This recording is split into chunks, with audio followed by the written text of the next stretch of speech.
Israel has now openly declared that there will be a three-stage operation in Gaza. What is this three-stage operation? Which part of the operation is in process now? When will the second stage of operation come into existence? What is the third stage of operation? What is the political objective of the operation? What are the strategic aim and advantage which the Israel will gain from the operation? Are the questions we are going to answer. And I'll be joined by Colonel Marie Eisen, Director, International Institute for Counterterrorism, Reichman University from Israel. I'll also be joined by Dan Pfefferman, Israel Defense Forces, Executive Director, Sharaka, and I'll be joined by Lieutenant General Syed Atta Hassanein of the Indian Army. But before that, what did the Defense Minister of Israel say in context of this three-stage operation? When is it going to commence, or is the world witnessing the first stage itself when it was thinking that the operation has not started at all? Let's first listen in to the bite of the Defense Minister of Israel. אני חושב שהמפגש הזה הוא מפגש חשוב מאוד. מי שיושב פה מסביב לשולחן מייצג את עם ישראל.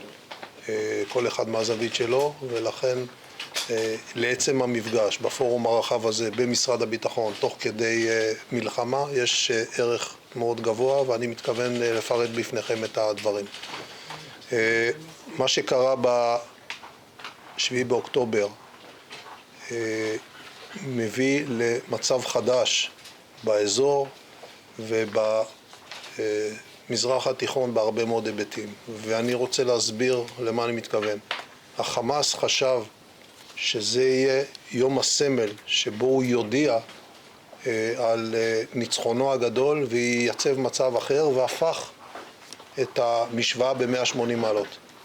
היום הזה צריך להיזכר כיום שבו החל התהליך שגורם לכך שארגון החמאס נמחק מעל פני האדמה, לא פחות מזה.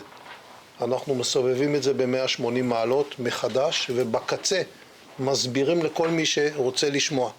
מי שמתכוון לרצוח ילדים במדינת ישראל ולהרוג זקנים ולקחת בשבי נשים ולאנוס אותם, אנחנו נמחק אותו, לא פחות מזה.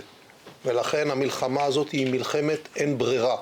היא אין ברירה במובן הזה שאנחנו לא נוכל להמשיך ולהתקיים כאן ללא הרתעה, וללא זה שכולם יבינו שלפעולה ברברית ולהתקפה על מדינת ישראל יש מחיר שהוא מחיר שאי אפשר להתמודד איתו. ולכן אני אציג בפניכם גם את המטרות, אני אציג בפניכם גם את שלבי המערכה, כי אנחנו תוך כדי תכנון תהליך שקורה בהתקלות שאותה עוד נתחקר. יש לנו הרבה מה לעשות, הרבה מה ללמוד, ולכל הדברים יש מקום, אבל באופן כללי יהיו פה 3 שלבים עקרוניים.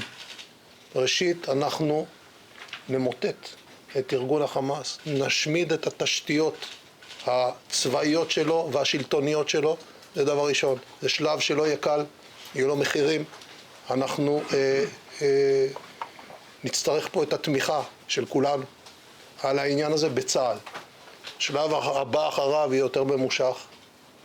יש שלב של ייצוב המערכת, ובסופו של דבר באיזשהו שלב אנחנו נגיע למצב שיש פה משטר ביטחוני אחר לגמרי, יש לנו חופש פעולה מוחלט ושאין שום איום מתוך רצועת עזה. זה לא יום וזה לא שבוע ולצערי גם לא חודש.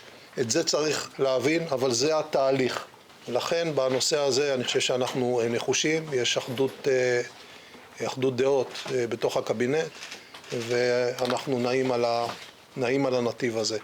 אז לאחר מכן אני אפרט קצת יותר בהרחבה את כל מה שאמרתי, את הכיוונים ואת המימוש. מטבע הדברים אי אפשר לפרט את כל דבר, אבל אני חושב שהמסגרת הזאת היא מסגרת ברורה. תודה רבה לכם. Brilliant article, I had great time reading it. My colleague Aditya forwarded it to me. I really want to know, is there a learning curve for the Israeli forces when you wrote about Operation Pavan? See, Karthikeya, I wrote about Operation Pavan from personal experience, and I felt that in an impending battle of this kind, you have to prepare the battlefield. In the case of the Indian Army, the IPKF in Sri Lanka, we failed to do it. We thought it was going to be a cakewalk. It was one of those early years when not too many armies were experienced in the various vistas of urban warfare. So we went in with very little armor. We had no idea about the possible use of improvised explosive devices, how small teams of guerrillas can actually emerge and re-emerge from behind us in areas which we had already captured, and that how important it is to make sure you consolidate before you advance any further. All this we failed to do. We did not have the right maps with us. We were using tourist maps to take artillery shoots. We did not have enough artillery with us. Now, most of these things have been overcome. I can see that the IDF has actually got a very good measure of all this that I have pointed out to you. But maybe perhaps where the failings are, they did not, despite knowing everything about the tunneling and the tunnel systems, etc., they somehow did not cater for this as a part of their ongoing, mid-intensity, low-intensity conflict with Hamas all these years. Why were they permitted to be made, first of all? So this is something which will always be an issue with the IDF. Secondly, I'm sure they have the intelligence. They've got the full mapping of this. It's also called the Gaza Metro very commonly, and the IDF. So I'm sure they've got a full measure of all this with them. What you're looking at in these three phases is a typical military operation, offensive operation, which is a preparatory stage, an assault stage, and a reorganization stage. All those things which they have spoken fit into these three stages, which any army in the world would adopt. But I must compliment you and your team for extracting from this plan, this three-stage plan, all the nuances very correctly and putting them out to your listeners. Oh, thank you so much, General Asnen.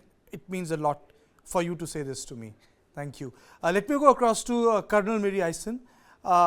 Thank you so much for joining me again. I think it makes It's a pleasure being here. And if I can just compliment you before we start, that was probably the most clear description that I have heard in the last 2 weeks of what's going on here. And I am just amazed to be in this conversation where you just presented this so clearly. Oh, thank you so much. I'm really honored for you to say this.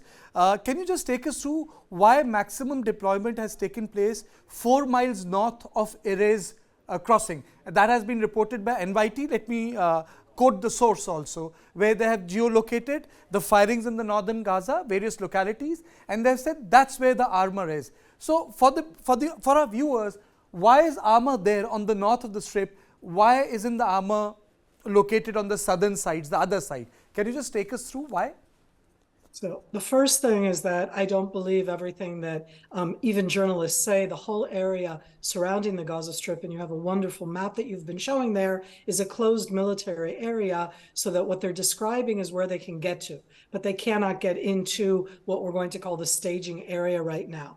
But the most important part is really how Israel very clearly is trying to go after the Hamas terrorist infrastructure that you described so eloquently. And what we've done pretty much from the first 3 days is we have been telling the civilians, million people of the northern Gaza Strip, to move south.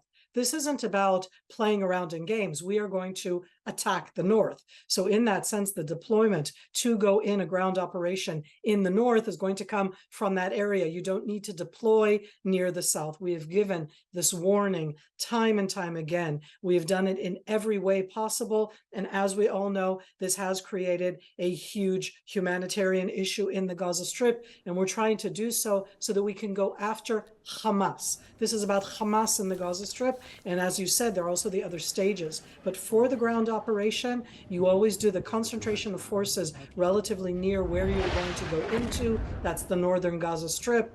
I don't think that all of it is to the north specifically. It's in the areas that it needs to be. And all of that is to go in and to tell the civilians, as we continuously do, leave the northern Gaza Strip. That's where we are coming to destroy that Hamas infrastructure.